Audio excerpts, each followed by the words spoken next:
recording. There we go.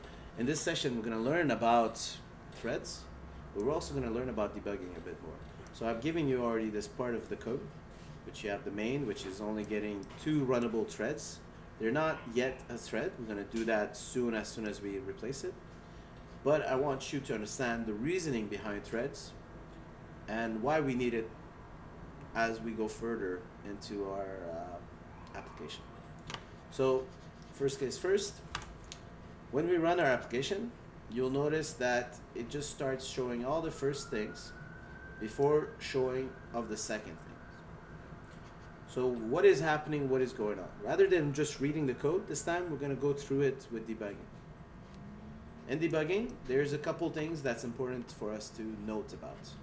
Actually, I'm going to bring this normally. Give me 1 second, presentation. So normally at the top here, hopefully the zoom is showing inside the, anyway, normally at the top here, you would see a couple things. There's the debug button and the play button. The play button is when you want the computer just to run normally and do whatever it needs to do. The debug button is when you want to debug the issue that's going on. So they're not debug issue, they're to figure out where the bugs are or to figure out how the application runs. It's actually becoming more and more complex as we go along and we progress in technology. But this is the button that we're interested in at this moment. So, first thing we need to do, let's go back to presentation. First thing we need to do is to add a breakpoint where we want our application to stop and wait for us, where we want the computer to hold up and wait to see what we need from it to do, or wait for our instructions to continue further and further. So the first thing we need to add, oops, sorry, wrong button, share screen. I want to add an annotation. So the first thing that's important for us is this thing we call breakpoints. Okay, breakpoints tells our application this is the moment that I want to stop and I want to do something. Actually, I'll put it at the top there as usual. So first thing we need, debugging, is a breakpoint. And again, it's important to know the terminology because otherwise how could you talk to anyone and so on. Stops the application, or actually I should say pauses the application and waits for the programmer's command. I'm not saying user because user would be mostly, we associate that with someone that's using the application. And in this case, we're not using the application, we're creating the application. So to add a breakpoint, you just need to go beside where the line numbers are. And if you're in Eclipse or any other different IDE, it's the same thing. Go beside there and click around. So let's say on line 11, I don't really care about line 8 and 9, but on line 11, I want it to stop and wait for me. So I go beside the line number and I click. And you get this red spot. Red dot, click near line number. Okay, and you could also do this by context menu. Context menu, if you still don't know the name of it, is when you right click. This is called a context menu. Okay? So if you ever need to create your own context menu as an example, or you want to manipulate context menu here, this thing is all editable. You just Google that and it's pretty simple to do. Okay? But again, terminology gives you a chance to be able to research, find, and manage whatever you need to do. So as soon as we add a breakpoint, and now if I run my application, you'll notice nothing different is going to happen. It's just going to continue on as if nothing happened. Well, the fact is, when you run it normal, it's not holding on to these breakpoints. We need to run it inside debug mode. Right?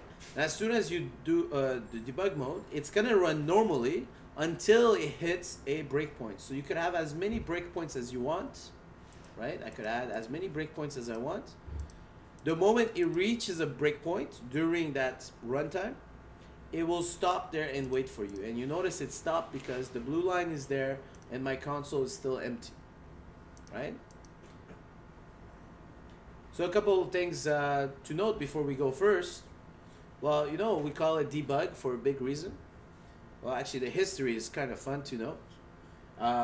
Back in the first early times where they had these gigantic computers, right, prehistoric age, as you would say, there was actually a lot of lamps in there. And at some point, the computer wasn't functioning. It was keep putting out errors, and they couldn't understand at all what was going on. They actually had to unmantle the whole computer to find out that a bug, I think it was a moth, got into the lamp, and it was, well, it kind of died, I think, or something, but it stopped the current flow of electricity going there. So as soon as it stopped the flow, well, it was always bugging out, right? So the word bug, an issue, happened because the first ever issue was an actual bug in there, which is really cool. Yeah, so naming comes from somewhere, and it's interesting. Anyway, having that said, actually, where's my list? Okay, having that said, we put a breakpoint to stop our application where we need it. Now we get this control at the bottom. Okay, there's a couple things to note in here, and it's really important, and you're gonna always have this whichever IDE you go to, whichever place you go to. Just how well they do it is based on that IDE. The first thing you'll note is you have a box with all variables. Currently what's showing you is the context variable, so the current location variable. So we're inside this main thread. You'll notice there is first and there's second. And you notice that they're both objects of this runnable thread. Okay? You'll notice there's also a variable args. Well, where is that from? Well, that's the main thing we usually do, right? It's just not being used. This is when we're running our application from console or something else. Now, cool part is we could come in here and we could, because we're in debug mode, we could modify any variables as we want. So if I wanted to,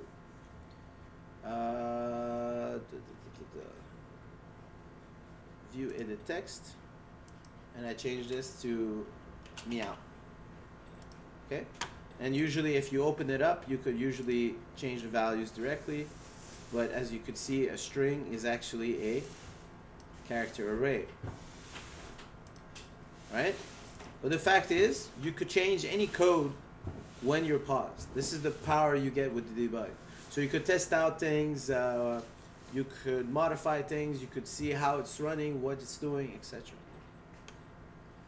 Now, when we're calling this function run, we're giving a few buttons. Actually, before we go to the button, one last thing inside the variables before I move on. Even though this shows context of what's currently running, so you see these three variables of the context of the function, you could also create your own statements, conditions, variables to keep watch. So you can watch whatever you want. You do that with the plus sign here. When you do the new watch, you could do something funky as saying, hey, is the first, is the name equal to, let's say, second dot name. And you see in this case, it gives you a false as the result. And I could stay watching that for as long as I want. Maybe at some point it's going to change, at some point it's going to be that. Right? So maybe I just want to see the first dot, let's say, name. I want to see always what the name is coming up. Or I want to see, let's say, the thread. I don't know, whatever. You see it's currently set to null. So as your application is running, you could see those variables that you're watching specifically rather than seeing the whole object, which is a bit harder. I have to open the object and I see two things, right? And if this was a bigger application, our objects would contain millions of data, and over here our variables would be a lot of things, and we don't want to have too much things in our eyes, right? We want to always stay focused.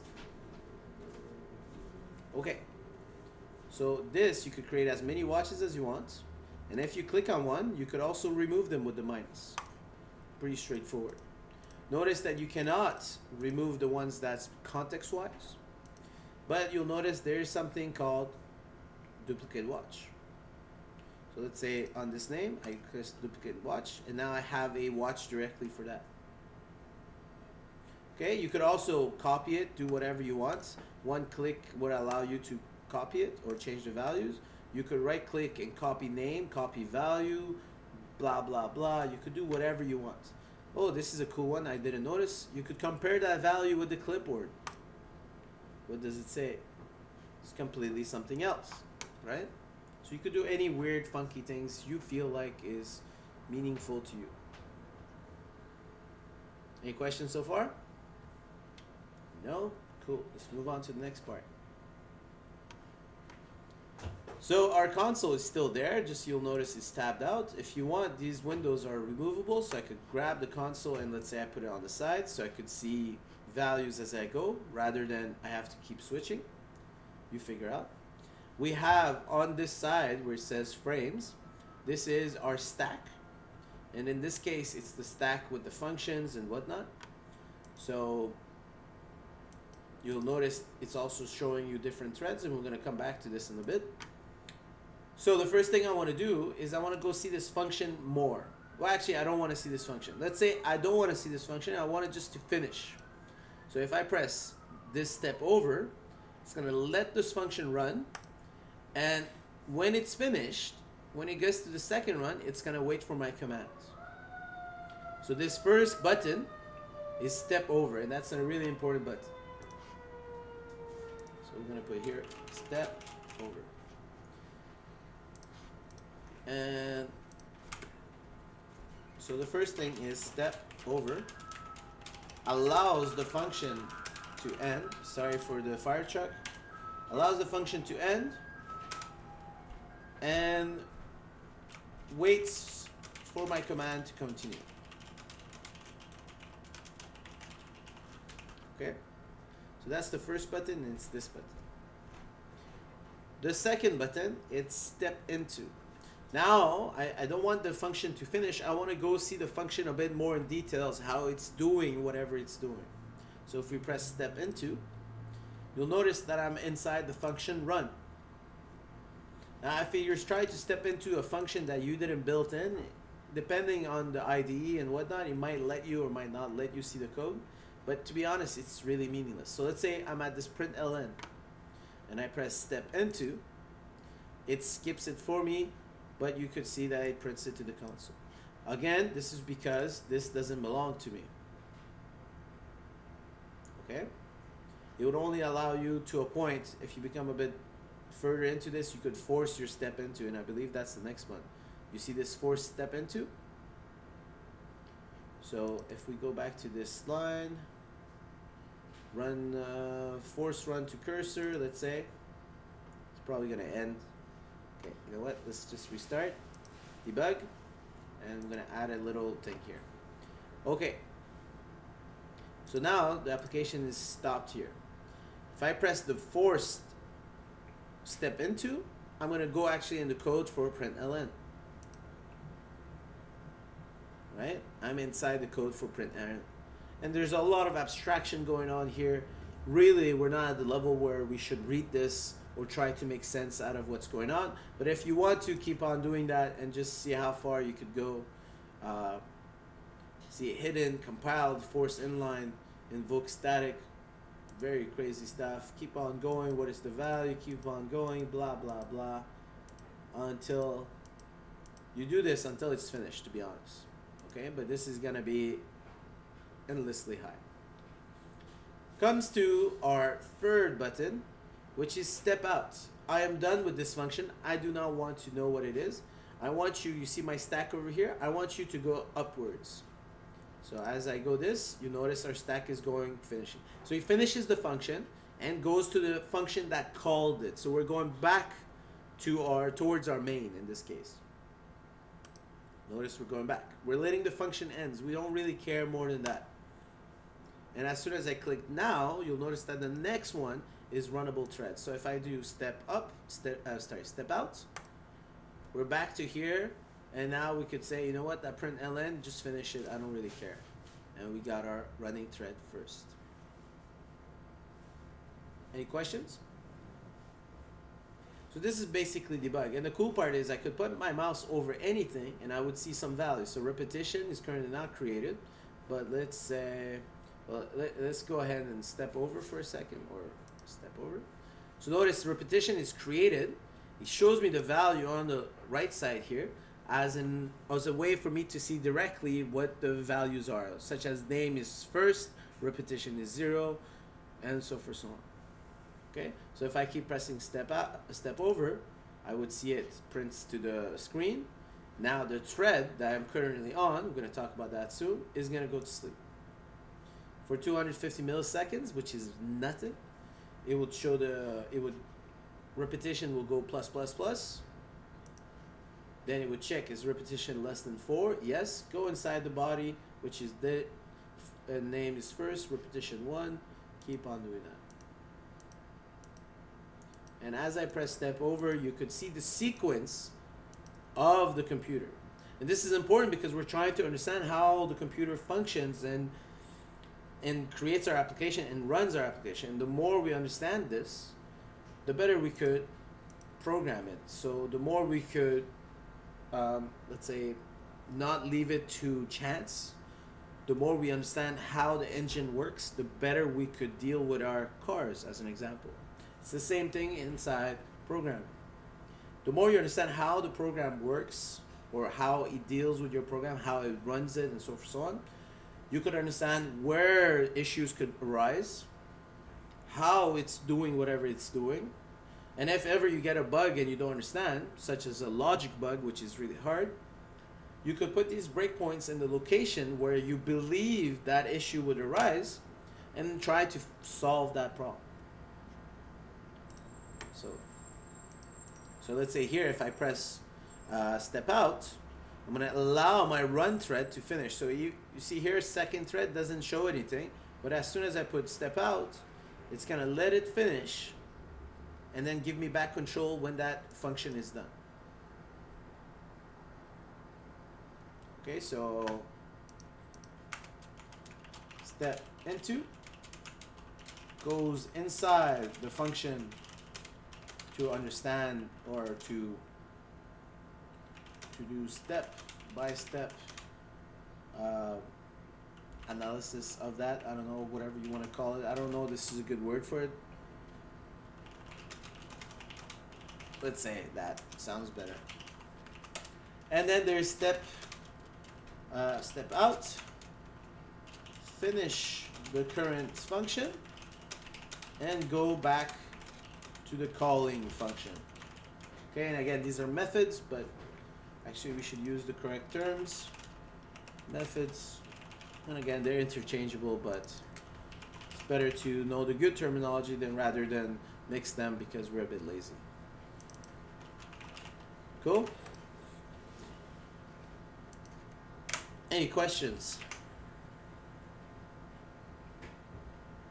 So that's for threads. I'm going to stop the video.